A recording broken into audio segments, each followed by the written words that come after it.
this week for our second segment for our clip, for those of you guys tuning in on Thursday, we are doing rookie quarterback class news, notes, and rankings. So obviously the big names, right? Jayden Daniels is the biggest name here for us. Nationally, the biggest name, probably Caleb Williams, quarterback one.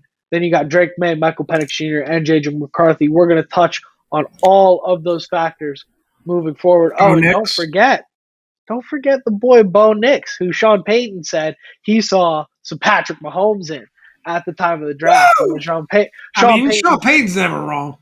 no, never wrong, never wrong. But So we're going. I thought it'd be fun to do a check-in. Obviously, we're going to start with our Jayden Daniels, right? We always try to start with a commander topic. But I thought it'd be cool to do a check-in because you talk a lot about these youngsters. Youngsters, that's an old guy term. Talk a lot about these youngsters when they're drafted, right? But to check in right as training camp, all the rookies, most of these guys have reported already. So hear what the latest buzz in on each of these guys and how we're vibing on them. I thought that'd be a lot of fun. Yeah. So we want to start with Jayden Daniels, I guess. Yes, sir. That's the vibe. So what does he need to be successful in his rookie year, and what will that success look like? Let's take a couple minutes and discuss this. This is a recurring theme here on the pod we kind of talk about, but we're bringing it back for you this week. I think in terms of what we need, obviously we got to protect him. That's number one to make him successful. We got to protect him, and we got to scheme those weapons open, because those are two things that we just didn't do for Howell last year, right? I don't think Howell played well, but Howell also didn't get a fair opportunity, I'd say. So those are the two main things for me. We've got to protect JD, and we've got to simplify the scheme at the beginning, get him building confidence, staying in rhythm, step hitch, balls out, like that kind of stuff. We got to keep him moving fast, keep him comfortable. From Jayden, I said it earlier in the pod, I'll say it again. I'm really excited to see what's going on with these legs, man. That's how I'm feeling this week. Maybe it'll change, but I think right now the initial thing everybody was talking about his legs and what a great runner he is, and then I think we kind of overcorrected and we're talking about, wait, no, he's more of a pocket passer, and I think everybody's almost looking at JD as if he's a pocket passer, but he's a hybrid guy, man. This is a 60-40, I think, hybrid guy. He's mostly a pocket passer. He's a really good pocket passer, but those legs are weapons. So how do we see him use those legs once we get into the regular season, once we see him attacking, and how can he kind of freeze defenses with that threat of his ability to run? We see what guys like Lamar and in spurts like Justin Fields do to defenses. We see what guys like Josh Allen can do to defenses with that ability to run. So what can Jayden Daniels take from these defenses with those legs? That's what I'm most excited to. Yeah, and I think when you're running as part of a scheme rather than running to sort of scramble and save your life, and then you're just sort of freelancing out there, right? That's when players tend to get hurt. And I think first and foremost, we got to keep him upright. We got to keep him on the field. I want to see him play all 17 games more than anything. And I think his development will come. And you said it perfectly, right? I don't know why so many coaches get this wrong, but, Eric Bieniemy must have been one of those guys when he taught his kids how to swim, just threw them into the middle of the pool, said, have at it. Sometimes that's an effective method. But I think for a young player, I think that it's such a confidence builder if you don't rely on them too much. Like you said, simplify the scheme. It's a building block situation. You could start to add pieces and add more to that offensive scheme and put more on the shoulders of the quarterback as you gain confidence, but do it one piece at a time. So I think it'll be really important for Cliff Kingsbury to remain patient, first and foremost. And it's going to be so exciting to watch. Expect big things. I mean, is he the best quarterback in the draft? Really? We're going to find out really soon. I'll tell you what, if Eric Bieniemy taught the Tenalias how to swim, this bloodline would have been extinct. We might have needed EB. This bloodline. No, we have no swimming instinct in this bloodline. If we got thrown into the deep end as children, we would have drowned. That would have been it, man. It's true. Survival. We can't float. That's the problem. No, like rocks, man. Yeah. It's awful. Anyways, but so touch on Caleb Williams. Ryan Poles, the Bears GM, is really just focused on him kind of leaning on the talent around him. The quote is, quote, it's really just to maximize his ability. It's about leaning on the talent around him. You don't have to do everything on your own, which is a good situation for a rookie quarterback. There will be adversity. I want to see him lean on us during those times. So obviously, Williams, does anybody have a problem with me saying he's in a better situation in Chicago than Daniels is in Washington in terms of the weapons he has and what he's working with out there? It's a totally fair statement. Yeah. Yeah, Now it's a totally coaching, fair statement. we don't know yet. Coaching on that side, but I will say Matt Eberflus. I called him America's favorite Uber driver on the pod last year before he absolutely smoked us in week 5. So I got to give him a little credit. I got to put my hand up. He got the locker room there, man. He got those boys rallying around him. Montez Sweat obviously made the switch over there. Has been playing really well on the defensive side of the ball. I think Chicago, you forget this is not the worst team in football last year. I think they won 6 or 7 They were games, 7 and like 10. that. I was just Yeah, looking for it. Yeah, they were 7 and 10. So decent. they're knocking on the door, right? Yeah, while having massive quarterback issues. So they I add feel like Keenan we'd Allen, feel a they lot add different about the DeAndre Swift. Commanders if we were 7 and 10 last year. Yeah, With all the upgrades we made compared to start at, the base is a 4 and you know exactly. 13. Oh, too many. But they add Keenan Allen, they add DeAndre Swift, they add Roma Dunze. It's DJ all added Moore to DJ already Moore, who's there. already Yeah. been there, who's an all pro talent there at wide receiver and former Terp. So he's got a good situation there. I think the expectations will be higher, but I think he's got a good situation, and I think Williams is a guy that's cut out for those high expectations. And you're hearing Jayden Daniel type buzz from him. Like we haven't seen some of the controversial stuff. It seems to have quieted down. It was all junk. I told you it was all junk. It was all junk. I'm taking my victory lap. But credit to him that that he has not put himself in that position so much. And he might, as he gets more comfortable, and that's fine. Do you? What matters is what you do on the field.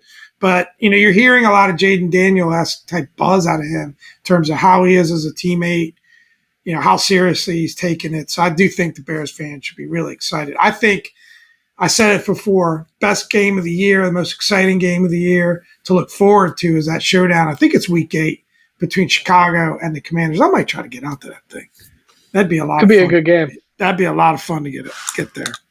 Could be a good game. But so the next buzz we got here, Drake May, right? This is a guy that I was waving the flag for a while.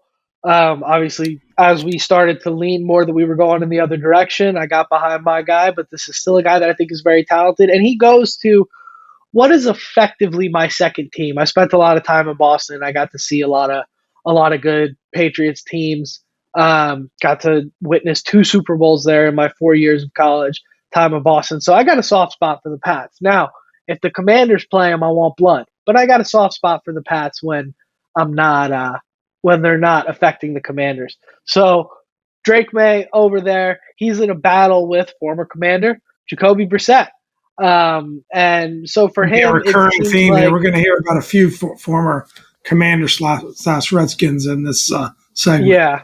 So tell me if this sounds familiar to you at all, Pop. Speaking of recurring theme, we've got a UNC quarterback who is very effective from a clean pocket, but they're really concerned about the way he will be ready for game action in terms of having defenders in his face. And that's basically what they're saying is, hey, this spring he showed he can be super effective in a clean pocket, in T-shirts and panties, as Doc Walker says, but the quickest way for him to prove he's going to be ready and for him to take over Jacoby Brissett this training camp is what can he do with defenders in his face with the pass rush. Does that sound at all familiar to you, Pop? I mean, am I just having deja vu here or what? Yeah, I mean, it is familiar for sure. It's bizarre. It is familiar for sure. And it is a couple of the things that, for me, being a fan of the game for a long time, being a fan of the league, it seems like when you hear that a quarterback has issues with his footwork and with his pocket presence, those are the most difficult things to correct over time. And what's always worried me about Drake May as a potential draft pick for us is that he just seems a bit more of a project than he should be for somebody that was considered second or third in this draft. It seems like things are trending towards Jacoby being the starter and then bringing Drake on. That's going to be a bad team. You talked about Caleb Williams being in a better situation. Jayden Daniels is in a much better situation than Drake May. He should be Oh my God. thanking the Lord and everyone else out there that he got drafted by the Commanders, because that is a rough situation in New England. Yeah. And I think it makes sense. And I think a veteran like Jacoby Brissett is a smart move for them, because they got to figure out what they got as a team. And you don't want to throw a rookie quarterback out there when you're figuring that out. You want that steadying presence. So it's going to be interesting, but it seems like he'll start the season as a backup. And you've got nothing in terms of receiver weapons at running back. You've got Ramondre Stevenson, who I think is a great running back. And you've got Antonio Gibson, who I also think is talented. But we know what Gibson Pats is. fans, let us know. Let us know what's going on up there. Oh, it's a tough situation. I mean, it's bad, man. It's that Pats team is what's going on there. Unfortunately, as much as I love Belichick, Bill lost his fastball as a GM towards the end of his career, and that team is not set up very well. And then they elevated assistant coach, might be a great coach, but it's not necessarily the situation of a real reset, right? Yeah, with the team. I like right? Mayo. I like Mayo. I don't know if Mayo. I'm rooting for him. I like him. I like him, and the people around Boston like him a lot. I got a lot of people there that I hold close, but I like Mayo. I like what's going on up there. I'm worried about if he's going to get a real shot with the way this roster is constructed, but this isn't the Patriots podcast. We can move on here, but it's an interesting situation up there in New England for sure. Speaking of interesting situations, we got Michael Penix Jr.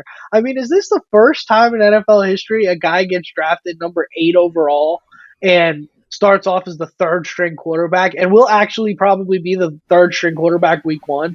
I mean, what a bizarre situation. This is an interesting, really interesting story. And that was the fun part about going through and making this part of the outline, is researching this a little bit, figuring out what's going on in each of these situations.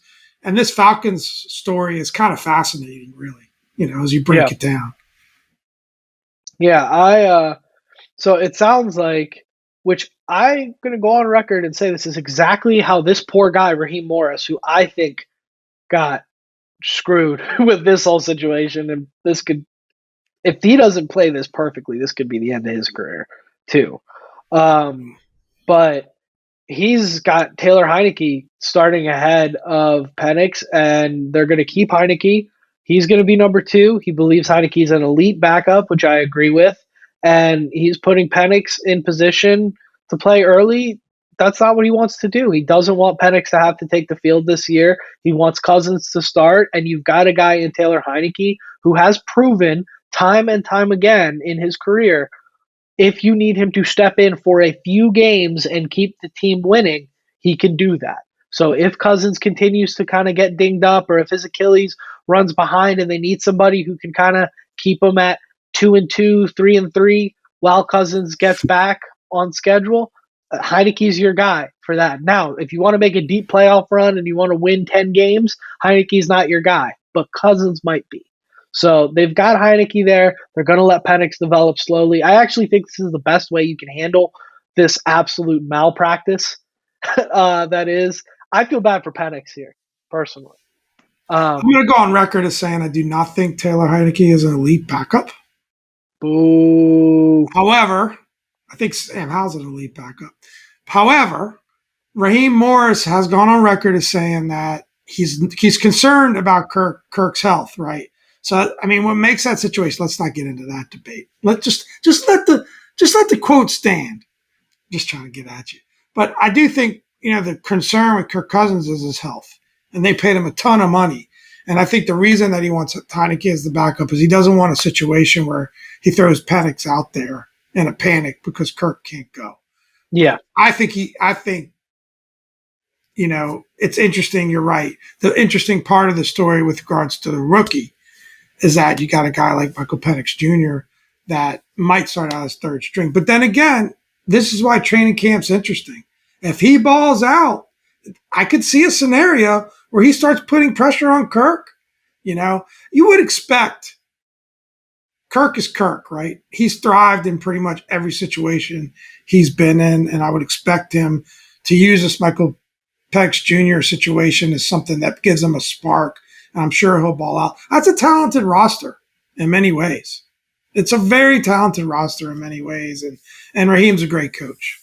Yeah. So, well, I mean, we saw this almost exact same scenario unfold in Dallas back with Romo and Prescott, right? Prescott was a later round guy, but Prescott balled out in the preseason. Romo struggled with some injuries. Prescott came in, took over, and then there was a whole, do we give it back to Romo? Do we let Dak stick with the team? Ultimately, Dak came out on top. So I think we could see the exact same situation unfold here if Penix shows enough in training camp and in the preseason to supplant Heineke at that number 2 spot. Or if Kirk is out for 6-7 games and Heineke struggles, maybe you see 3 games in, you go to Penix. Who knows? I mean, they went to him as a starter last year, and it was not good. No, he's not. This guy, he's not a win. Any guy who's below backup. number 32 in the NFL is he's not all an right elite as a football backup. player. He's not an elite backup. You're talking the best of the worst there, Pop, which I know is not always your favorite perspective to take, but neither is Sam Howell. Anyways, J.J. McCarthy, we'll let that quote sit too. J.J. McCarthy, number 10 overall pick for the Vikings via ESPN. Basically, the story here, very simple. They wanted to keep Cousins. Cousins just wanted too much money at this point in his career, coming off an Achilles. It wasn't what was best for the organization. They looked into a trade for Herbert. Obviously, that was never going to happen. So Darnold will be QB1 starting off, and he says when the comfort level within our offense and his ability to translate it to adverse situations and difficult aspects of playing quarterback in the NFL are not magnified by inexperience, then McCarthy will be ready. Apparently, there's a very detailed plan over there. I trust Kevin O'Connell. I don't necessarily trust Sam Darnold. I think you might see a pretty lean year for the Vikings this year. I think you could see anywhere between like 6 to 9 wins, maybe, as they're in this transitional period. But I think my comp for McCarthy this season is Will Levis last season. I think we see a similar type of late in the year, he can come in and take over, show some promise, and then you expect a breakout in the following year. Yeah, if you read there's a great article on ESPN about this situation in Minnesota. I would really encourage you to read it, especially if you're a Vikes fan. But Kevin O'Connell wanted them to re-sign Cousins without a doubt. Decision was made that it was just way too pricey, and Kirk can say whatever he wants. He's obviously, been the smartest guy, maybe one of the smartest guys in the history in the NFL in terms of getting those contracts, and he went after the money. But then they tried to trade for Justin Herbert. Now, of course, not San Diego. The LA Chargers went, no, thank you. We're keeping Herbert. They're very high on him. So I don't think he wanted to be in the situation that he's in. I think it's a pretty telling quote that he doesn't think that J.J. McCarthy's ready right now. Yeah. It's pretty clear. And, that's interesting because, going into the draft, he was touted as one of the most NFL-ready guys. But when you don't rely on a guy, when you're relying more on defense in your running game versus your quarterback, how do you know that he's that NFL ready? It's easier to look good if you've only got to do it 10 to 15 times a game because the rest of your team is so great. Right? And I think that's what we're seeing. Maybe he wasn't quite as ready to go. And this is really a 2-horse race in terms of, the best rookie quarterbacks. More so than what we thought it might have been, with the draft buzz. Yeah, I mean, I think McCarthy landed in the best possible situation for him, and I think if he's going to be successful, it'll be there. I don't know, though, because there's going to be pressure. That was a good Vikings team, and you let go of Cousins, and that fan base is passionate. It's one of the most passionate fan bases in the NFL. And if Darnold starts failing and McCarthy's not ready, that pressure is going to build in Minnesota. Yeah. So I don't know that that's a real easy situation for O'Connell or the quarterbacks. What you got to hope is that Sam Darnold could step up and really be a good bridge guy. And that is risky. Yeah, I think I don't know. I think it'll work out. I like McCarthy. I like the tools he has available there, and I think in terms of like receivers, defense, offensive line, he's in great shape there. And You love you some KOC. I'm a big Kevin You O'Connell love you some believer. KOC. Big Kevin O'Connell believer. I think O'Connell's probably a top 6, top 7 head coach in the NFL. I really like and offensive mind. That's a Offensive big mind. statement. You say that, but That's a big statement. name It 7 could guys be you like better true. than It him. could be Name 7 true. guys you like better than him. But I think Another pod. as an offensive mind, he's got to be top 3 or 4. I'm a big O'Connell guy. I like O'Connell. But good coach, good offensive coach, no doubt about it. Really, really great football coach. Great's too strong. Let's talk. You're wrong, but let's talk Bo Nix, number 12 pick. Speaking of people being wrong, Sean McVay or Sean Payton, excuse me. I'm thinking You about think great that? No, I offensive just got to stop here for 1 second. Just quick. Kevin O'Connell's done enough so far. He could turn out to be a great coach. I'm not arguing. I'm not arguing that he's on that trajectory. But saying he's great right now is too strong. We've seen flashes of greatness. We haven't seen sustained greatness out of Kevin O'Connell. It's too strong. I think what we've seen out of KOC is good enough to put him in. I'm not talking all-time great, but I'm talking great as what we have. His greatness is going to be tested this year. If he passes this test, I'll give it to you. I'm not sure this is a tough situation in Minnesota. It is. It is a very tough situation in Minnesota. We'll see what he can do with it. Bo Nix, number 12 overall pick. Let's see. This is a scary situation over there. Jared Stidham, Zach Wilson are the other 2 guys. I think he's probably going to start. It seems like Sean Payton really has a twinkle in his eye for Bo Nix. Who knows how much is that just him gassing up his guy versus what Nix can do? Is there any point to starting Jared Stidham or Zach Wilson? No, and not on a team that's it's about the situation, right? Yeah. There's just no point. You can't expect Denver to win more than 4 games next year, 5 games. So why not just throw Nix out there and see what he can do? This is a guy you're married to for at least the next 2 or 3 years. He's your first overall pick, right? You might as well just get him some reps. This is Sean Payton's confident. Every game is the preseason out in Denver. They effed up. They traded for Wilson. That bombed. They're in cap hell. They lost a bunch of picks. That roster's in rough shape. You got to just see if you can get a miracle. This Bo Nix is almost getting Sam Howell right now. You got to just see if you can get a miracle. I don't know. Sean Payton, too, it's like, what has he really done to develop a quarterback? Has he proven he could develop a quarterback? He got a ready-made guy in New Orleans, one of the best ever. A great player that was great before he came to New Orleans. One of the best ever, by the way, right? Help me with the name. Drew Brees. Jeez. That was my goal. I am fatigued.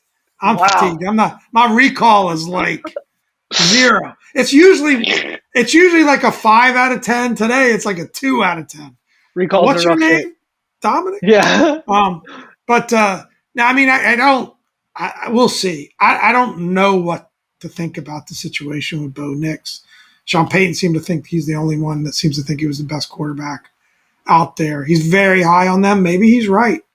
It would be a great story if he was. Yeah. But Denver's starting to turn into that revolving door, which we know too well, of quarterbacks just getting churned in and out of there.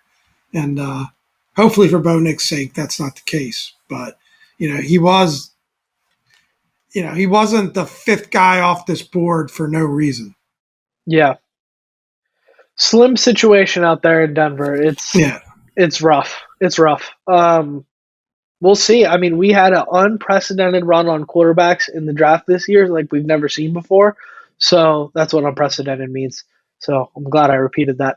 But we had an unprecedented run there, and we're going to have unprecedented outcomes. That's what happens when you have unprecedented runs. So I'm very interested to see and if you where think about it this way, right? You talked about some of the coaching that comes before this with KOC and others. You got Drake May, Michael Penix Jr., and J.J. McCarthy, who are all going to start the season as backups. Yeah. Bo Nix was picked after them. Yep. And he's going to be leaned on to potentially be the guy in Denver. You never know. There have been stranger things have happened. Low round guys have turned out to be great players. Seems risky to me. Yeah, me too. Me too. Let's wrap this thing up, Pop. What do you say? I say we should. Without further ado, I've been Dom. This is Pop. Man, that was Thank you for another abrupt. great week, everybody. Yeah, well, I'm ready to wrap it up, man. You say you want to wrap up, but you want to keep going. Keep it going, man. No, Go I ahead. mean, Pop's it's gonna like Pop's we're gonna wrapping do up. another That's it. We're hour. done. We're done. All I think right, you gotta close it again, but it was a fun episode, was it it not? was. It All was right. a fun episode. Let's wrap this thing up. Without Subscribe, like, everything. there you go. Close it right. Without further ado, I've been Dom. This is Pop. Thank you, guys.